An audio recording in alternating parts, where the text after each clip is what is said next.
everybody, my name is Gamer. Welcome back to another reaction video. Today, I am reacting to 7 creepy things that happened on New Year's Eve by Mr. Nightmare. Also, Happy New Year's Eve. This video is releasing on New Year's Eve. As I'm recording this, it's Thursday the 30th, but Happy New Year's Eve.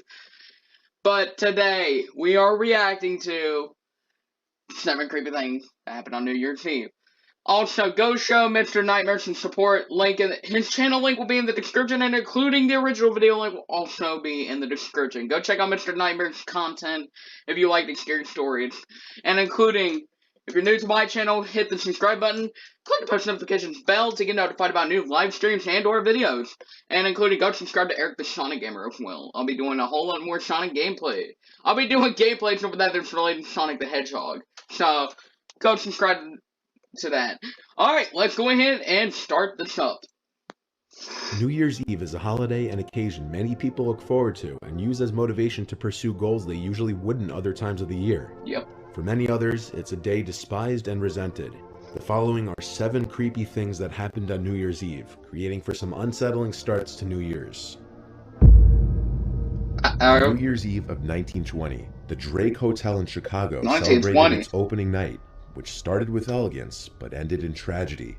The Drake was expected to be one of the city's most beautiful and elegant hotels, but it ended in tragedy because it was the night a woman referred to as the Woman in Red ended her life. On this New Year's Eve day, a man hold up, rewind that. Was wearing a red silk I bet gown. Hang on, rewind that. Hang on.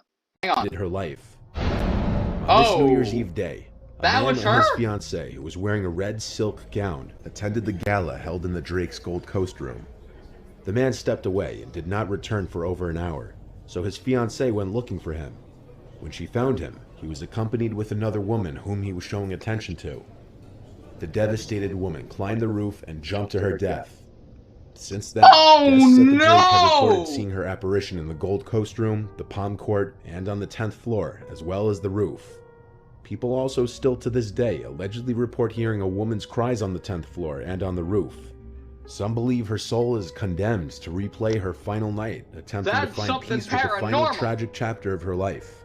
Workers and guests have also on numerous occasions reported getting a creepy, uncomfortable feeling in the ballroom. On New Year's Eve in 2013, a man named Joseph Scott was hosting a house party among his close friends. The party was going normal, until a few different friends started asking Joe about the sounds coming from the ceiling.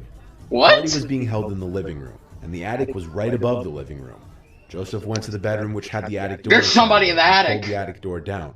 He did this without telling anyone, so as to not make any of the guests uncomfortable. But after multiple comments about the noise, he couldn't just ignore it and have that lingering in his head.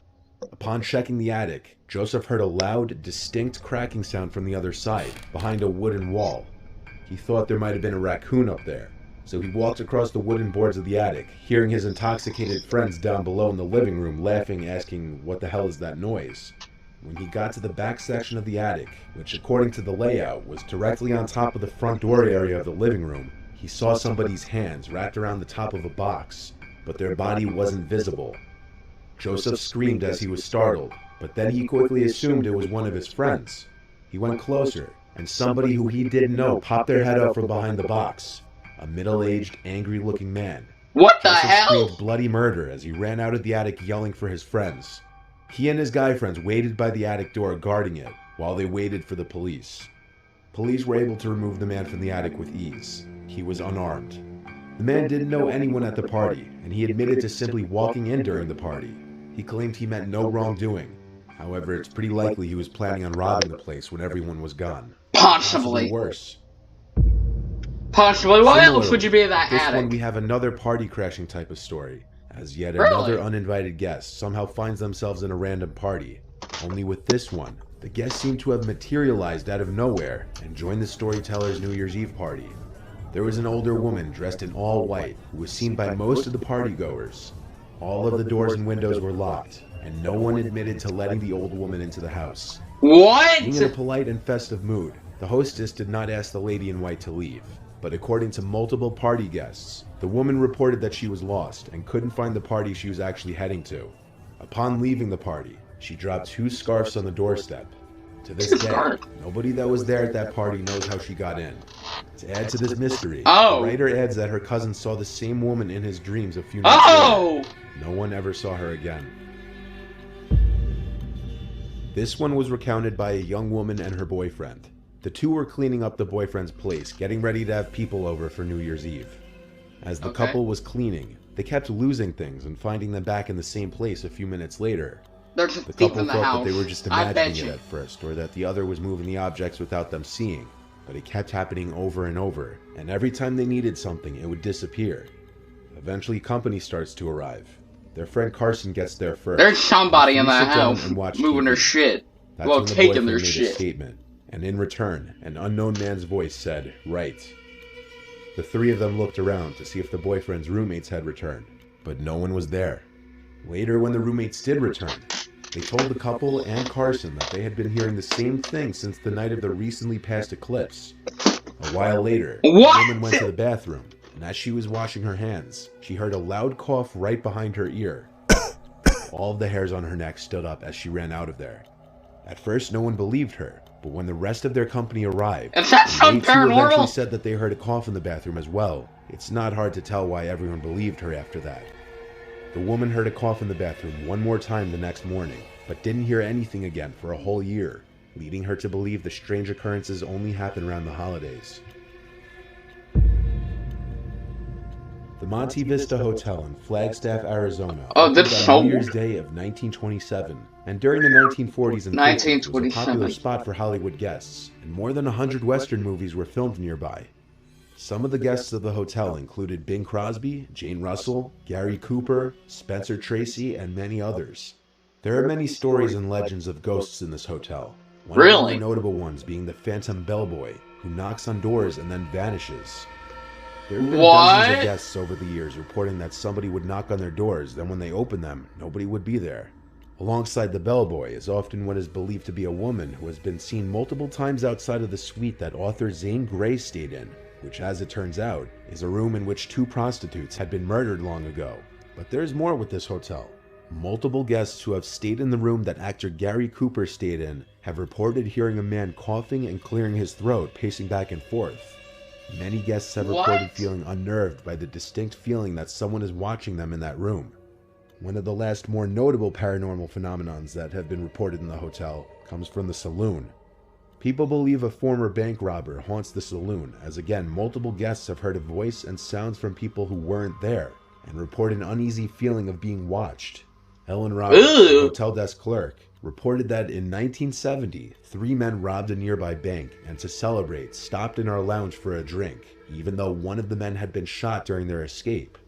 While having his drink, the wounded man died, and some believe that he is the spirit that's haunting this area of the building. The hotel remains open to this day, and many people visit in hopes of encountering some paranormal activity. On New Year's Eve 1997, 2 friends, Olivia Hope and Ben Smart, were celebrating New Year's Eve and ran into trouble after their rental yacht that they planned to sleep on was overcrowded. They located a water taxi still operating and got on. Sharing the ride with them was a man who learned that they had nowhere to sleep and offered to let them stay on his boat. As this was their only real option, they accepted, and the taxi took them to the man's yacht. They climbed aboard the stranger's boat between 4 and 5 a.m. After that, the 2 friends were never seen again.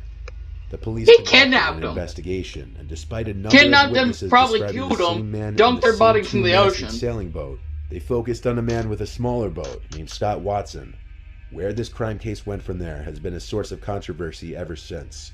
Police are confident they got the man responsible for Ben and Olivia's disappearances and likely murders, but even 2 decades later, the mystery around this case remains. Of 2017, a group of friends had went on a camping trip to the Acadia National Park in Maine. They had been planning a New Year's camping trip for a long time, and it finally came to fruition. The 6 friends were separated into 3 different tents. They set up camp on a riverbank and set up their portable barbecue and campfire.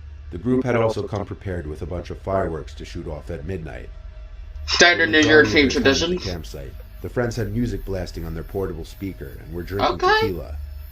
As the group got more intoxicated and louder, one of the friends having a party, aren't we? Quiet down for a second and lowered the music because he thought he could hear something in the woods. Go south. While the group was quiet, They heard it. It was this long and slow whistling sound that would echo every few seconds. One suggested it was an animal, one suggested it was someone whistling, and one suggested it was a literal whistle being blown by someone. When they were quiet for long enough, the sound stopped. Eventually the group resumed playing their music and drinking their drinks. Party! When midnight came, the group began to shoot off their fireworks one at a time. Yeah, and then I bet the whistle started back. Fireworks exploding, a blood-curdling scream came from the woods.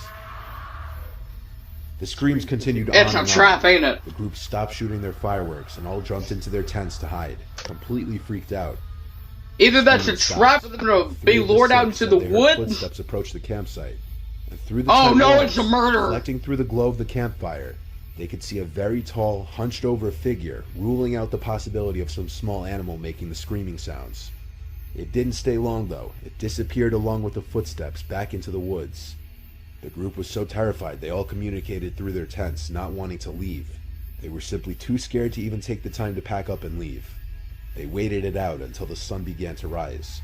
Then the group packed up and they were on their way. Not the most desirable experience to start a new year. Yeah, no. Yeah, I know. Oh god. Oh, why won't it pause? Okay, there we go. Alright guys, well that was 7 creepy things that happened on New Year's Eve. Happy New Year's Eve to all of you. Go subscribe to Mr. Nightmare. Thank you everybody so much for watching. Join the Arts Gamers community sharing Discord.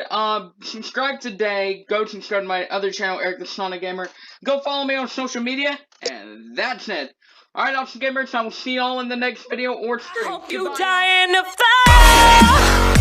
fire.